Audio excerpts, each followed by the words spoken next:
हर डगर पे कोई कातिल है, कहाँ जाए कोई, कोई रास्ता है न मंजिल है, कहाँ जाए कोई। हाँ जी, राधे राधे, जय श्री कृष्णा, जय श्री राम। वेलकम है यूट्यूब चैनल रूपार जी 25 में आपका बहुत बहुत स्वागत है। और कैसी है मेरी यूट्यूब फैमिली? आई होप अच्छी होगी। अब तो थोड़ी थोड़ी सर्दी कम हो गई है तो हमने टोपा वोपा लगाना बंद कर दिया है। स्वेटर नहीं, स्वेटर तो पहनते हैं अभी भी, इतनी भी ठंड नहीं गई है। आती जाती ठंड बहुत परेशान करती है। तो आज हमने दो लाइनें मोटिवेशनल सॉन्ग की ली हैं कि कभी कभी ऐसा होता है ना कि ना इतना इंसान बिखर जाता है, इतना टूट जाता है कि उसे समझ ही नहीं आता कि वो करे तो क्या करे। किसी किसी की तो किस्मत ऐसी होती है कि उसे बिना मेहनत करे ही सब कुछ मिल जाता है। कभी बाप की जायदाद मिल जाती है, या फिर किस्मत इतनी अच्छी होती है कि उन्हें जॉब मिल जाती है, या फिर उनको पार्टनर भी बहुत अच्छा मिलता है जो हमेशा साथ निभाता है। बट किसी किसी की किस्मत इतनी बेकार होती है ना कि वो, ऐसी बात नहीं मेहनत कम करता है, मेहनत वो भी बहुत करता है, बट हर कदम पे उसे ठोकर मिलती है। हर कोई उसे, मतलब ये समझो कि उसे चीट करके चला जाता है। तब वो इंसान टूट जाता है, बिखर जाता है, किसी पे बिलीव ही नहीं कर पाता। बहुत, मतलब ऐसे लोग हैं इस दुनिया में जिनके साथ ये हुआ होगा। हम तुम में से भी कोई ऐसा होगा कि है ना, उसने बहुत मेहनत की होगी, हर किसी के लिए उसने बहुत कुछ किया होगा, फिर भी वो इंसान उसे चीट करके चला गया होगा। तो ऐसे टाइम पे वो इंसान, एक टाइम ऐसा आता है कि वो बिखर जाता है, टूट जाता है। मतलब उसे ये लगता है कि मेरी किस्मत बिल्कुल खराब है, मैं अब कुछ कर ही नहीं सकता, मैं करूँ तो क्या करूँ? जो भी काम करता हूँ, उस पे ही कोई ना कोई, मतलब मुझे पागल बना के चला जाता है। और ऐसा लगता है कि हर डगर पे, मतलब हर कदम पे कोई कातिल बैठा है। कातिल का मतलब ये नहीं कि उसे मार देगा, मतलब हर कदम पे ऐसे लगता है कि कोई ना कोई उसके साथ गलत कर देगा। तो उसे समझ में ही नहीं आता कि ना तो उसके पास कोई रास्ता है ना मंजिल है। जहाँ भी जाता है उसे कोई ना कोई है ना पागल बना देता है, चीट कर देता है। तो उसे किसी पे विश्वास ही नहीं रहता। एक टाइम ऐसा आता है कि कई बार इतना टूट जाता है इंसान, खुद को खत्म करने तक की सोच लेता है। क्योंकि कुछ लोग ऐसे होते हैं ना, किसी की मासूमियत का बहुत फायदा उठा लेते हैं। और मासूम लोग होते हैं ना, वो हर किसी को अपने जैसा समझ लेते हैं। वो सोचते हैं मेरे दिल में कोई छल कपट नहीं है, मैं इसको इसके लिए, मतलब हर तरीके से तैयार हूँ, तो सामने वाला भी शायद मेरे लिए हमेशा तैयार होगा। बट वो गलत सोच जाते हैं, क्योंकि वो मासूम होते हैं ना, उन्हें इतनी समझ होती नहीं, भोले होते हैं दिल के। वो हर किसी पे बिलीव कर लेते हैं और बस टूट कर, मतलब उसे चाहने लगते हैं। उसके लिए हर टाइम वो तैयार रहते हैं, चाहे सुख हो दुख हो कुछ भी। बट उसके सामने वाले कुछ लोग उसे ऐसे मिल जाते हैं कि ठीक है, जब खुश था ना, पैसा था उसके पास, तो बहुत उसके आगे पीछे डोले। बहुत, भाई मैं तुम्हारा भाई हूँ, मैं तुम्हारा दोस्त हूँ, सारे रिश्तेदार ना, सब कोई उसके आगे पीछे। जब एक टाइम ऐसा आया कि उसने सब कुछ उसके लिए बर्बाद कर दिया, तो सब किनारा कर गए। अब बताओ वो किस पे बिलीव करेगा? जिस पे उसने बिलीव किया ना, वही उसे धोखा दे दे के चले गए। तो इंसान का बिलीव हट जाता है बिल्कुल, चाहे वो लड़का हो चाहे लड़की हो। लड़कों के साथ भी ऐसा होता है कि, देखिए, दोस्ती में भी कुछ दोस्त इतना कुछ कर जाते हैं कि खुद का करियर, खुद की, मतलब पैसे, सब कुछ दांव पे लगा देते हैं। किसके लिए? दोस्तों के लिए।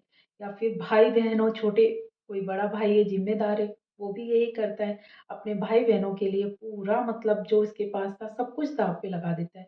खुद की लाइफ को स्पॉइल कर लेता है। बट है ना, सोचता है कि कोई ना, मेरे भाई बहन है, मेरा साथ देंगे। बट दुख तब होता है जब उस भाई की वो खुद से पहले शादी कर देता है और उनकी पत्नी आती है तो वो क्या करती है, ये सब मेरा है, मतलब दो रोटी तक नहीं पूछती उनको। क्या गुजरती होगी इस भाई पर। बहुत दुख होता है। ऐसे ही कोई बहन है, कोई बहन ऐसी भी है जो अपने से पहले अपने भाइयों के बारे में या अपने छोटे बहन भाइयों के बारे में सोचती है।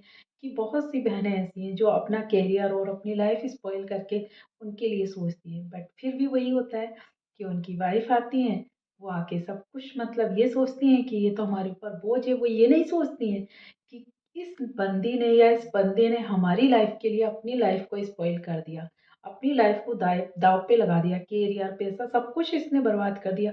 तो हमें तो इसका एहसान मानना चाहिए। एहसान तो छोड़ो, वो मतलब उनको ताने देती हैं, गालियां देने लगती हैं और ये सोचती हैं कि ये तो बस हमारी लाइफ से हमेशा के लिए दूर हो जाए। यहाँ तक कि मरने तक की बद्दुआएं दे देती हैं। कितना मतलब ठेस लगती होगी ना उस बहन को या भाई को जब कोई ऐसे बोलता है। और भाई भाई भी क्या करें, वो भी मजबूर, क्योंकि वो परिवार देखें कि अपने बहन भाई को या फिर माँ बाप को देखें। वो तो फिर ये हो जाते हैं कि इधर जाए तो कुआं, इधर जाए तो खाई। उनकी तो और भी ज़्यादा मुश्किल हो जाती है किसकी बजाय, और गवर्नमेंट पे है तो और ज़्यादा मुश्किल। तो ऐसा होता है, ऐसा नहीं करना चाहिए बट इंसान को कि किसी को इतनी बददुआ दो, इतना मतलब उसको कोसो, इतनी मतलब उसके लिए गलत बोलो कि एक टाइम पे वो मतलब उसे कोई फ़र्क ही नहीं पड़े, कोई गलत बोल रहा है तो। हो जाता है कई बार, देखना किसी के ऊपर बहुत ज़्यादा मुसीबत पड़ी हो, बहुत ज़्यादा टूट गया हो वो, रोता रहेगा, एक टाइम पे ऐसा आएगा कि उसकी आँखें पथरा जाएँगी, आँसू भी सूख जाते हैं, आँसू भी हार मान लेते हैं बट उसका दर्द कम नहीं होता। ऐसे ही कोई इंसान अगर लाइफ में बिखर गया है ना, किसी से उसे चोट लगी है, धोखा खाया है, तो वो इंसान भी ऐसा हो जाता है कि फिर कोई उससे कुछ भी कह के चला जाए, कितना भी बोले, कितना भी गालियाँ दे, उसे कोई फ़र्क ही नहीं पड़ता।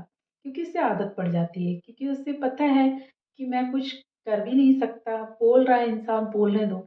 बट एक बात याद रखना, आप इतना किसी इंसान को मतलब इस लायक बना दोगे ना, उसकी ऐसी कंडीशन कर दोगे ना, तो वो इंसान तो चुप हो जाएगा, लास्ट टाइम पे बोलना ही छोड़ देगा, क्योंकि उससे दर्द हुआ है तो हिम्मत हार चुका है, ऐसा समझ लो। बट भगवान है ना, वो सब जानते हैं, उन्हें पता है कि किसने किसके साथ गलत किया है। ये 100% श्योर हूँ मैं कि लास्ट टाइम तक एक टाइम ऐसा ज़रूर आएगा जब आपके साथ भी ऐसा होगा। फिर आपको ये होगा कि शायद ये मैंने उसके साथ किया था। आपके पास ये भी नहीं होगा कि आप उस इंसान से माफ़ी माँग लें, कि हो सकता है तब तक वो इंसान आपकी लाइफ़ से चला गया हो हमेशा के लिए। फिर आप ज़िंदगी भर गिल्टी में जियोगे। इसलिए इतना भी किसी को मत कोसो, इतना भी किसी को गालियाँ मत दो, इतना भी किसी को धोखा मत दो, इतना भी किसी के लिए गलत मत बोलो कि भगवान आपको खुद सज़ा देने के लिए मजबूर हो जाएँ। क्योंकि भगवान को सब पता है कि कौन गलत है, कौन सही है। आप कौन होते हैं किसी को गलत बोलने वाले? बिना जाने, बिना समझे किसी को गलत बोलना भी नहीं चाहिए, कि मर्ज़ी आए जो बोल दो। किसी के बारे में हम नहीं जानते तो उसे इतना गलत बोलने का हमें हक भी नहीं है। नहीं मानते, कुछ लोगों की आदतें ऐसी होती हैं, खुद ही जज बन जाते हैं, खुद ही वकील बन जाते हैं और किसी को भी कुछ भी कह के चल देते हैं। बट भगवान को सब पता है, उनसे कुछ नहीं छुपा है। आप जो कर रहे हैं वो भी, और जो इंसान मजबूर किया है आपने, उसका भी दर्द उनको पता है। तो एक टाइम ऐसा ज़रूर आएगा कि आपको भी वो दर्द भुगतना पड़ेगा, और वो दर्द उससे चौगुना होगा जो आपने किसी को दिया है। तो डरिए, भगवान से डरिए, खुद से नहीं तो, कि आपको ऐसा ना भुगतना पड़े। तो इतना किसी के बारे में गलत बोलो ही मत कि इंसान मजबूर हो जाए। और हाँ, ठीक है, इंसान टूट जाता है, बिखर जाता है, किसी पे बिलीव नहीं करता है, बट वो दिल से बद्दुआ दे ही देता है, चाहे वो बोले नहीं। बट जो दर्द होता है ना अंदर, उसमें से आह निकलती है ना, वो हर किसी को बर्बाद करके रख देती है। टूटे दिल की आह बहुत खराब होती है। आप किसी को इतना तड़पा रहे हो, इतना मतलब उसको मजबूर कर रहे हो, वो खुद नहीं बोलेगा, बट उसकी दिल की आवाज़ ऊपर वाले तक पहुँचती है, और फिर वो उसका जो सज़ा है ना, भगवान देता है आपको। तो आई होप, बहुत हार्ट टचिंग सा ब्लॉग है, क्योंकि ये होता है अक्सर। आप लोगों में से भी किसी के साथ ऐसा हुआ होगा, तो कमेंट्स करिए। इतना किसी को गलत कभी मत बोलिए कि इसके मतलब ये हो जाए कि वो आपको बद्दुआ देने पे मजबूर हो जाए। और बद्दुआ ऐसी लग जाती है ना कई बार, कि आपकी लाइफ कितनी भी अच्छी हो, उस पे भी ग्रहण लग ही जाता है। तो ज़्यादा ना बोल के आज के लिए इतना ही। ध्यान रखिए अपना, ऐसा कभी मत करिए जिससे आपको कुछ भुगतना पड़े। तो राधे राधे, जय श्री कृष्णा, जय Shri Ram, take care, bye bye.